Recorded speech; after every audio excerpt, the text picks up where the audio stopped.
Part 1. When Love Was Enough. Lon was always the quiet one, the kind of girl who found beauty in small things.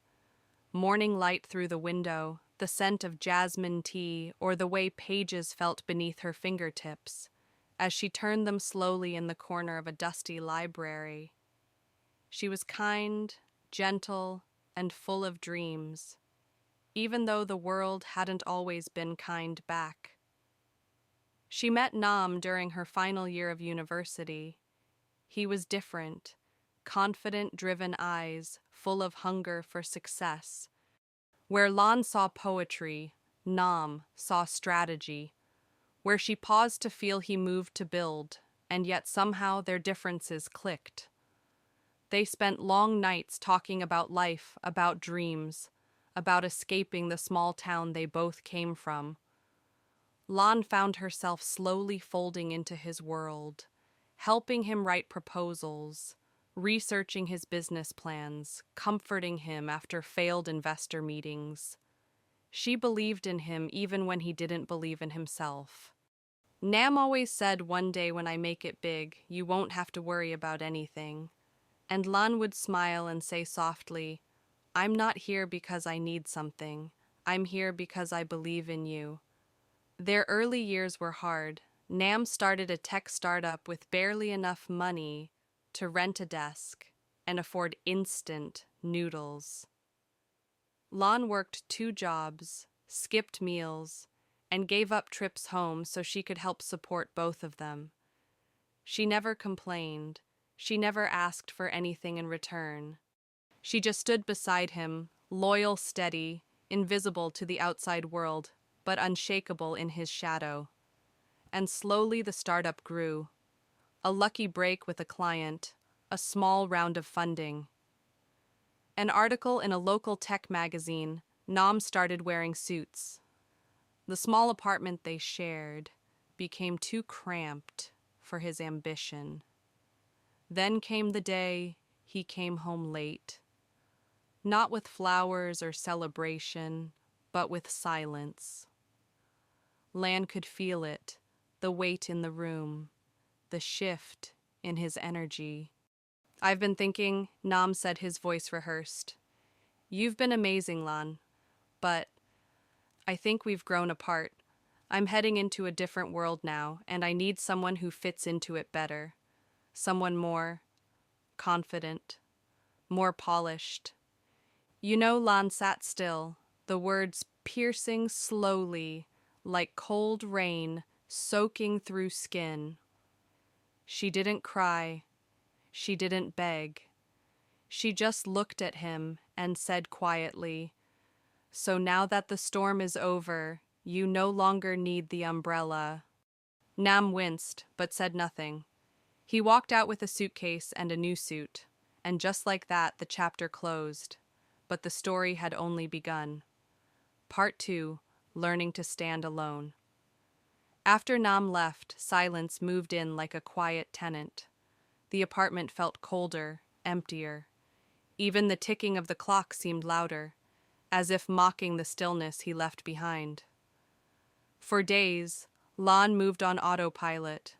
Go to work, come home, cook for one sleep, with tears soaking the pillow. But she never let herself collapse completely. There was a small voice inside her, faint but steady, whispering, "This is not how your story ends." At first, she tried to forget. She packed away the photos, the coffee mugs they bought on a trip to Dalat, the sticky notes with his scribbled ideas. She deleted his number, blocked his social media. But forgetting someone isn't like flipping a switch. It's more like pulling out a tree, its roots tangled deep in memories and daily rituals and unspoken hopes. So instead of trying to forget, Lan chose something else. She chose to rebuild. She dusted off an old notebook, the one where she used to sketch business ideas, but never had the courage to pursue. She flipped through it and found a page titled, "Someday." And for the first time in a long time, she whispered to herself, "Why not today?" She didn't have much. Just a little savings, a borrowed laptop, and a heart that still carried bruises. But she had something else now, a fire, a quiet but unstoppable determination.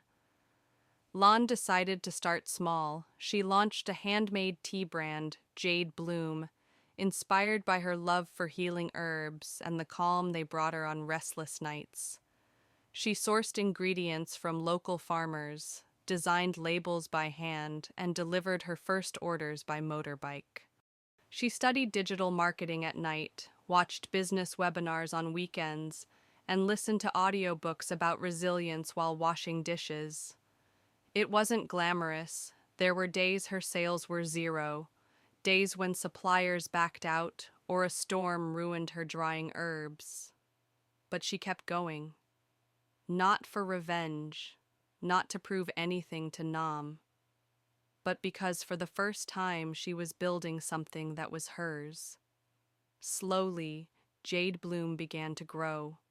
Customers returned not just for the tea, but for the feeling it gave them: warmth, authenticity, peace. She started receiving messages. "This tea helped me sleep after a hard day. My grandmother says it reminds her of her childhood." Lon began to speak at small local events, then larger women's business forums. She shared her story, honestly, not as a victim, but as a woman who learned to turn heartbreak into fuel.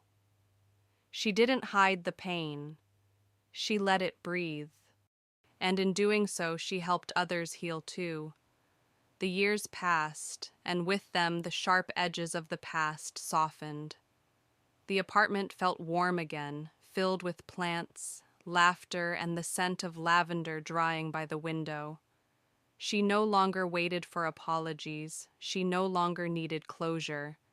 One evening, as she stood by her balcony watching the sunset, a friend asked her, "Do you ever regret loving him, helping him even when he didn't stay?" Lon smiled, a gentle sadness in her eyes, but no bitterness. "No," she said, "because I learned something he didn't. Real strength doesn't come from what you gain. It comes from what you survive and still choose to love anyway." Part 3. When the Tables Turned. 3 years had passed. Jade Bloom was no longer just a local tea brand.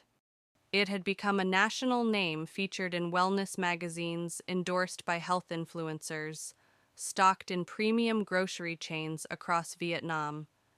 Lan had been invited to speak at international business summits. She had built a team of loyal employees, opened a peaceful flagship store in Hanoi, and even launched a program to support rural women entrepreneurs. People admired her, not just for her success, but for her quiet grace. She was the kind of woman who entered a room with calm instead of noise, who listened more than she spoke, and who made people feel seen. And yet, with all her achievements, Lan remained grounded. She still started her mornings with tea by the window, still visited her favorite farmer in the highlands. Each harvest season, still wrote reflections in the same old notebook she once titled, "Someday." Then one autumn afternoon, her assistant entered her office looking hesitant. "Lan, there's someone here to see you. He didn't have an appointment, but he said you might remember him. His name is Nam." Lan's hands paused on her keyboard. For a moment her heart stilled, not from pain, but from a memory rising gently like a forgotten melody. She looked up. "Send him in." Nam walked in slowly, no longer the sharp, proud figure in a tailored suit. His shoulders were slightly hunched, his face thinner, eyes tired. He was wearing an old shirt wrinkled at the cuffs. He looked at her, the woman he once left behind, and for a long moment he said nothing. Then softly, "You look different." Lan smiled, calm and composed. I feel different. He hesitated, then sat down across from her. I didn't come here to reopen old wounds. He said I've just hit a place I never thought I'd reach. My second startup collapsed last year. The investors left. The woman I chose to build a life with, she walked away when things got hard. He paused, looking down at his hands. I lost everything, and I don't expect you to care, not after what I did. But I didn't know where else to go. And somehow, I thought of you. There was no anger in Lan's eyes, no bitterness, just quiet understanding. She poured him a cup of tea, the kind she used to make years ago, and said, "This one's called Serenity. It helps when the mind feels heavy." Nam looked surprised. "You're not angry." Lan shook her head. "No, I was once, but carrying that anger didn't serve me. Letting go did." He looked around the room, the elegant simplicity, the calm energy, the photographs of her team, her travels, her community work. And then he looked back at her, shame flooding his face. "I didn't see your worth. I saw someone simple, gentle, and I mistook that for weakness. I was wrong." Lan paused. Then, reaching into her desk, she took out a folder and slid it across the table. "I can't change the past, but I believe people can change their direction. This is a proposal. My company is launching a community rebuilding project. We need someone with business experience to help restructure small, failing businesses. People who've been where you are." Nam stared at the folder, speechless. "You're offering me a job. I'm offering you a chance," she said. "It's not charity. It's responsibility to use your pain to help others avoid the same fall." Nam's voice cracked. "Why, after everything I did to you? Why would you help me?" Lan's answer was soft but steady. "Because I don't want to become the kind of person who turns her back, just because someone else once did. And because I remember what it feels like to be lost and how much it meant when someone believed in me, even when I didn't deserve it." For the first time, Nam's eyes filled with tears. And for the first time in his life, he understood what real strength looked like. Part 4. The quiet kind of grace. Nam accepted the offer. At first, he couldn't believe it was real, that the same woman he had once left behind without hesitation was now offering him not just a job, but a way to rebuild his dignity. The first few weeks were hard. Walking into the Jade Bloom offices each morning felt like entering another world, a world Lan had created from the ruins of her heartbreak. It was efficient but warm, disciplined but deeply human. Her staff adored her not out of obligation, but out of respect. They called her Chi Lan with a kind of pride, like saying her name gave them hope. Nam started with small tasks, reviewing spreadsheets, advising village tea cooperatives, sitting in on training sessions for farmers who were learning how to sell online. He was quiet, observant. He didn't try to impress. For the first time in years, he listened more than he spoke. And Lan, she never hovered, never reminded him of the past. She gave him space, but not distance. She treated him not as a man who had failed her, but as a man learning to rise again. One afternoon, after visiting a rural co-op where Nam had helped triple the sales of a struggling family business, Lan asked him to join her for tea in her garden, a peaceful corner behind the office filled with jasmine and lemongrass and old wooden benches. They sat in silence for a while, the late sunlight painting golden patches across the leaves. "You're doing well," Lan said softly, pouring tea. Nam shook his head slightly. I still feel like I don't deserve to be here. You don't have to deserve it, she replied. You just have to show up. Fully honestly, every day. He looked at her, the woman he once saw as too quiet, too soft for his ambitions. And now in her presence he felt smaller, not in shame, but in reverence. You've changed, he said. Lon smiled. No, I've just returned to who I was always meant to be. He watched her sip her tea, so composed, so strong in her softness. And he realized it wasn't power that made people great. It wasn't money or charisma. It was grace. It was kindness without weakness. It was rising without stepping on others. And it was the ability to help someone stand, even if that someone had once walked away. Over the next few months, Nam found a rhythm. He mentored young entrepreneurs. He designed systems to help rural businesses track sales and inventory. He even started writing again, journal entries at night. Honest words he once ran from. Sometimes he stayed back late at the office, typing quietly while the lights dimmed around him, and Lan Shi let him grow. She didn't expect apologies. She didn't reopen old wounds. Instead, she offered something rarer, a safe space to evolve. One evening, Nam approached her office with a folder in hand, his proposal for a new social project using tea waste to create organic fertilizer for local farms. It's a way to close the loop, he said, handing it to her. Sustainable. Scalable community-based land took the folder, looked at him and smiled. Not with surprise, but with trust. I knew this version of you was in there, she said. He lowered his gaze. I didn't. Not until you showed me. There was no romance in that moment, no need for it. What lived between them now was deeper. It was the silent language of mutual growth of two people who had once hurt and healed, and returned not to where they were, but to a place more honest, more whole.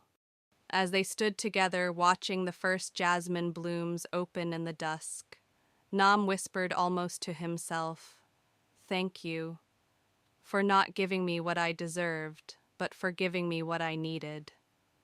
And Lan replied, "That's what saved me once too, when I learned to give that same grace to myself." Part 5. Walking forward. Not backward. Time once again moved forward quietly, steadily. It had been nearly a year since Nam joined the Jade Bloom team. His role had expanded, and so had his understanding not just of business but of himself. He had grown into a different kind of man, one who understood the weight of silence, the value of listening, and the rare power of humility. Lan had watched the change not with judgment or pride, but with quiet acknowledgement. She never once brought up the past. She never asked him to explain or justify what had happened years ago. And that more than anything gave Nam space to transform, because healing cannot happen where shame lingers.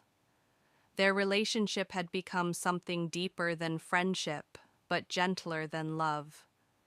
It was a shared rhythm, like two trees growing in the same forest, rooted in separate soil, but reaching toward the same light. One evening after a long day reviewing new projects, they found themselves walking along a lakeside path not far from the Jade Bloom office. The sky was brushed with orange and pink, and the city lights had just begun to flicker awake. Lan stopped to sit on a bench. Nam followed. For a while they said nothing, just listened to the wind, to the soft rustling of leaves. Then Lan turned to him and said, "I'm stepping away." Nam blinked. "From Jade Bloom." She nodded slowly. "I've built what I came to build. It's time for the next generation to carry it forward. I want to do something quieter. Maybe write, maybe teach, maybe travel. Not to run away, but to come back to myself in a different way. Nam was silent for a long time. He hadn't realized how much he had depended on her presence, not just as a leader, but as a compass. I don't know if I can do this without you, he admitted. She smiled gently. You're not doing it without me. You're doing it with everything I've already shared with you, and more importantly, with everything you've learned yourself. He looked at her, this woman who had once waited in the shadows of his ambition, now sitting with the grace of someone who had nothing to prove and everything to give. I still remember the day I walked away from you, he said softly. I thought you weren't strong enough for the life I wanted, but you were building a life I wasn't ready to see. And now, it's me who's trying to catch up. Lon placed a hand lightly on the bench between them, not to touch him, but to ground her words. You don't need to catch up, Nam. We're not running the same race, and we never were. We're just walking alongside each other for a little while, and that's enough. He nodded slowly, and in that moment, he let go of the last piece of the old version of himself, the one who needed to win, to conquer, to be admired. He had found something better. He had found peace. A few weeks later, Lon stepped down from her role at Jade Bloom. The company continued to thrive with Nam helping to lead it into a new chapter focused on sustainability, community, and impact over scale. He honored her vision not by copying it, but by evolving it. They stayed in touch. Letters, occasional dinners, shared books, always gentle, always mutual, never crossing lines but always connected. And one day, as Lan walked alone through a quiet mountain village in northern Vietnam, she came across a small tea shop with hand-painted signs and shelves lined with herbs. The owner, a young woman, smiled and said, "We're part of the Jade Bloom program. A man named Nam helped us learn how to set this up. He told us it all started with someone who believed in him when he didn't believe in himself." Lan smiled. She bought a small pouch of lemongrass tea, wrote a postcard, and sent it to Nam. On the back, just a few words. Some flowers bloom late, but they bloom with quiet strength. You're one of them. Keep walking.